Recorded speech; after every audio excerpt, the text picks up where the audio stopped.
You're watching Detroit on Deck. Here are your hosts, Dave Cesefske and Josh Clark. What's going on, everybody? Happy Thanksgiving to everybody out there. Josh Clark, Dave Cesefske, Detroit on Deck. 2 days in a row. I feel like we just did a podcast like a few hours ago. Literally. We had Miles Holliday on from 93.1 ESPN in Lima. Want to say thank you to him. Again, obviously that was a lot of fun, Josh. But listen, today is about turkey and Lions football, right? Unless you're Absolutely a Dallas Cowboy fan, then, hey, you need counseling and my condolences to the team. Right. But listen, Clark, you need a lot of turkey for that heartache. you need a lot of something, right? So, listen, let's talk about this game and what we predict here, because Caleb Williams comes to town and he's been playing a lot better ever since they fired their offensive coordinator. Somehow Matt Eberflus has held on to the job there. I think he's going to get fired after the end of the season, but I think people are starting to see what Caleb Williams can do, because Clark, I think you can agree with me, this hero ball that he did at USC just is not going to work in the NFL. Defenders are too fast and they're too good. No, yeah, 100%. I mean, he's got to clean that up. He's got to lose that mentality. Like, he's playing against grown men now. Like, he's playing against 18-year-old boys fresh out of high school. You know what I mean? Right. So there's a big difference. There's a big difference in maturity, strength, speed, all that type of stuff. So he's definitely got to clean it up. Yeah, and then listen, this game kicks off at 12:30. If you're looking at some of the keys to victory for Detroit, listen, in my opinion, it's pretty simple. It's just don't turn the ball over, because this offense for Detroit has been prolific. Now, how about it last week? They struggled last week and put up 24 points, but I think it was 390 yards total. That's a week that's struggling for the Lions, which is incredible. It shows how far we've come as an offense. Ben Johnson, Dan Campbell, Jared Goff. Obviously, you got those core pieces. Jahmyr Gibbs was used in a bigger role. Obviously, David Montgomery got hurt, but you saw how lethal Jahmyr Gibbs really is as a premier back, and showcased last week as that Ferrari that they were finally taking out of the garage, it felt like, right? No, yeah, absolutely. We've pointed on this before. Jahmyr Gibbs. I mean, David Montgomery's very talented. Don't get me wrong, but Jahmyr Gibbs, he's just on another planet.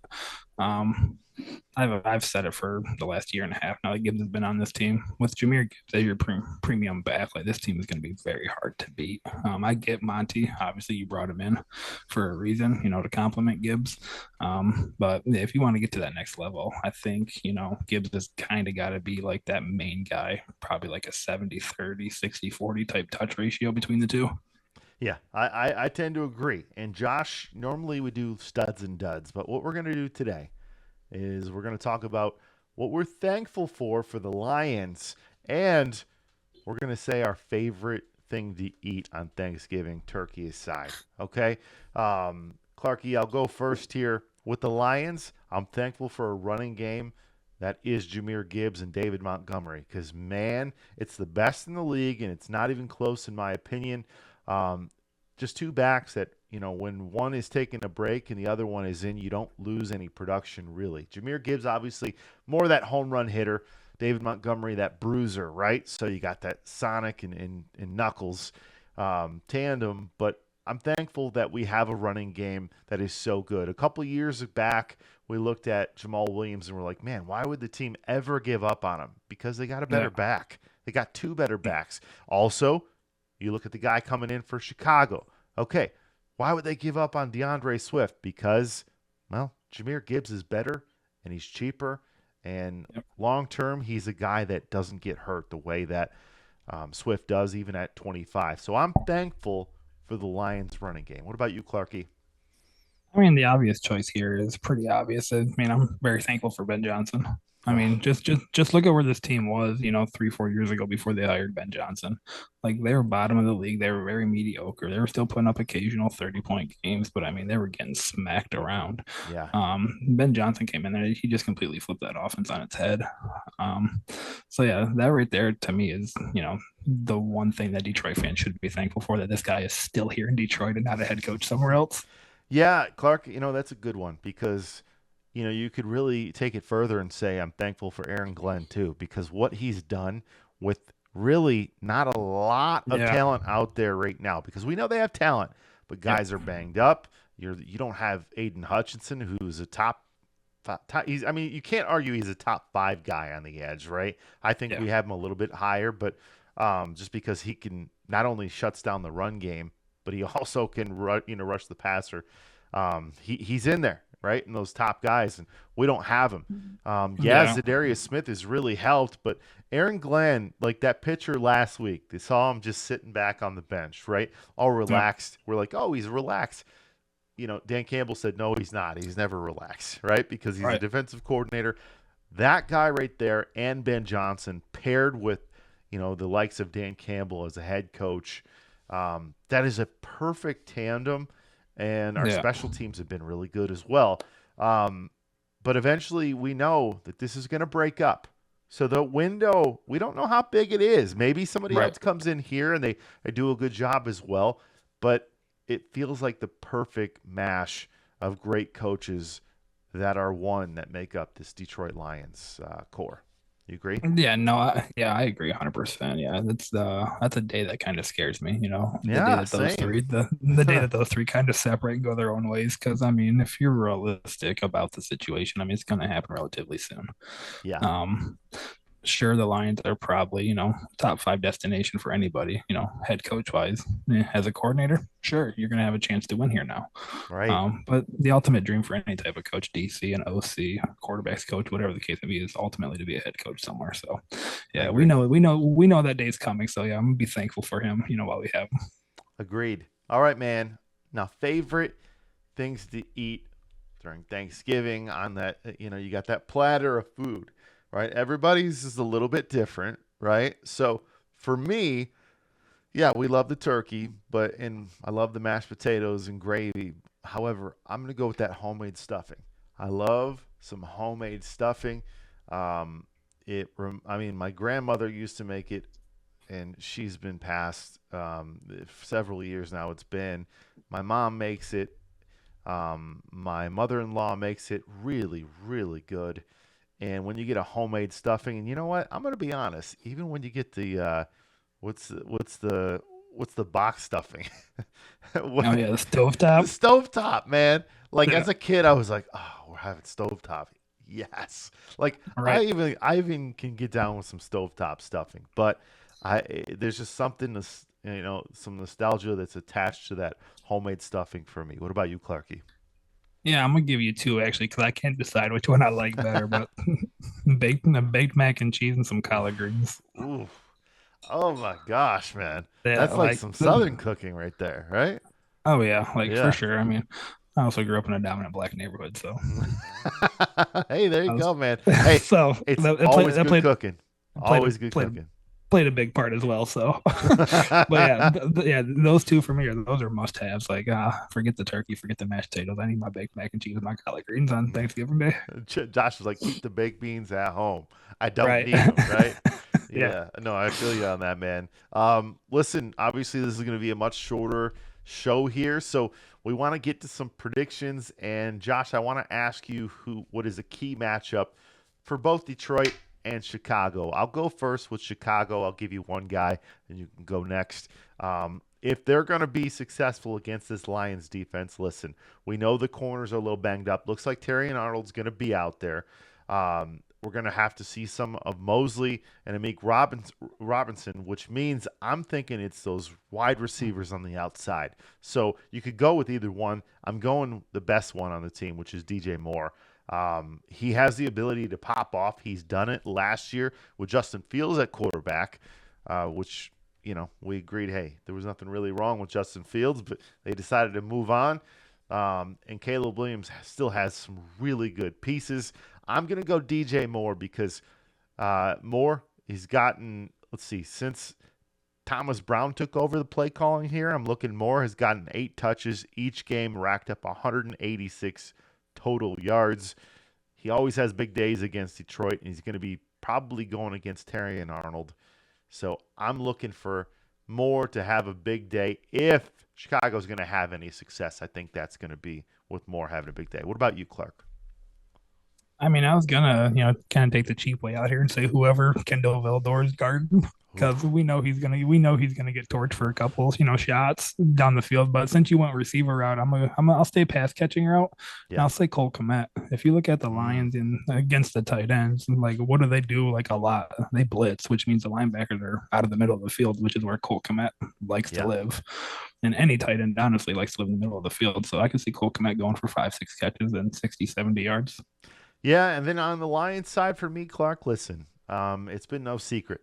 A lot of their success that doesn't get talked about has been the short field because they get Khalif Raymond with his great punt returns, kick returns. We saw it against, the Titans. He just absolutely took over, right? Yeah. And had, return one for a touchdown, continuously put them in good field position. Now he's out. He's on IR. So I don't Yeah. know who's going to be there.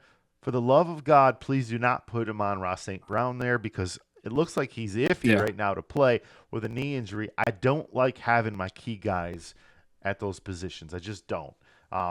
We talked about it. Put Yeah. I Sione mean, Vaki or something, right? Vaki Right. has to be back to even Craig or even Craig Reynolds. Like, So that's why I say a key for me today is going to be this Lions pass game because they got to get back in rhythm. Jared Goff didn't throw a touchdown pass last week. They got a lot of talent. I'm looking for JMO to have a big game. I'm saying JMO goes over 150 today with that speed. He's going to have a couple touchdowns, a breakaway touchdown. JMO going to have a big game for the Detroit Lions. What about you? hey, that helps me in Dynasty. So, Same. but no, me personally, like I was just talking about Kendall Vildor. Me personally, it's going to be that defensive line. You have to take the pressure off your secondary with how banged up they are. And how do you do that? By getting a good pass rush.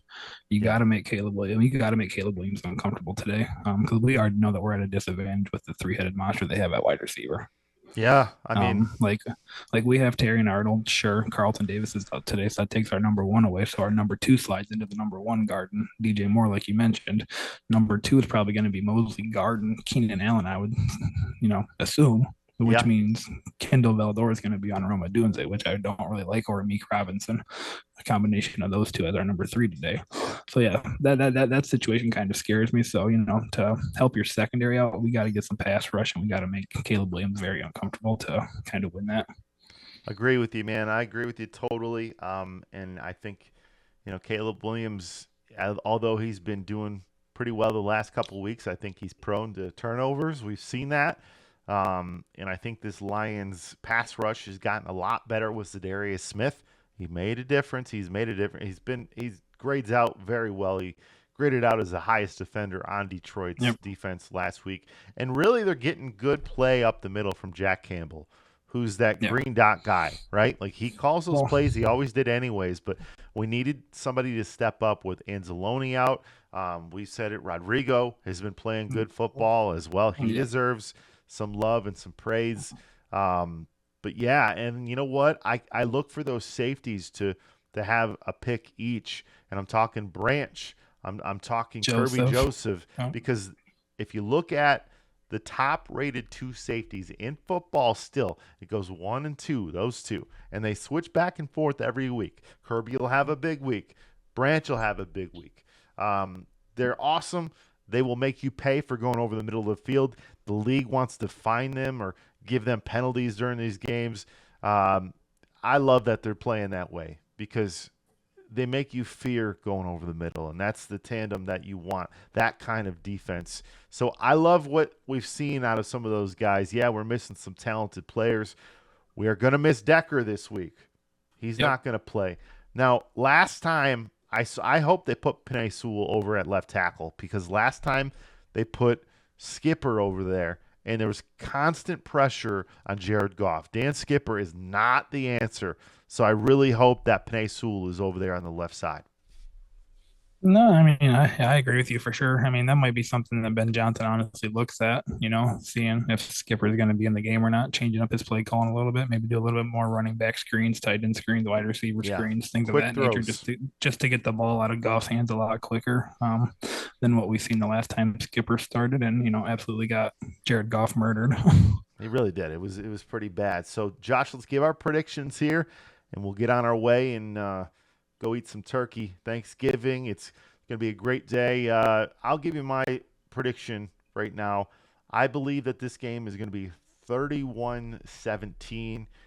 Detroit, I think that Caleb Williams will have some success in the first half. However, Detroit will pull away in that second half. I think Jared Goff's going to go over 300 yards, 2 touchdowns, and you're going to get a touchdown from either Gibbs or Montgomery. But I think one of those guys goes over 100 yards, and I wouldn't be surprised if it's Jahmyr Gibbs. It's a big day for the Lions. Josh? Yeah, no, I agree. Definitely double-digit win in my prediction. Even though we're banged up a little bit, we're still the more talented team, I believe. Yep. Offensively, yeah, Amon-Ra's banged up a little bit. No Decker, but I mean, we're still very talented on the side of the ball, and we just know how to control the line of scrimmages, the time of possession, things of that nature. So I see this game being like a 33-20 type of game. Yeah, I'm with you, man. So Lions, we're picking the Lions to win this game. Everybody enjoy your pie, whether it's pumpkin, apple. Josh, what kind of pie you eat?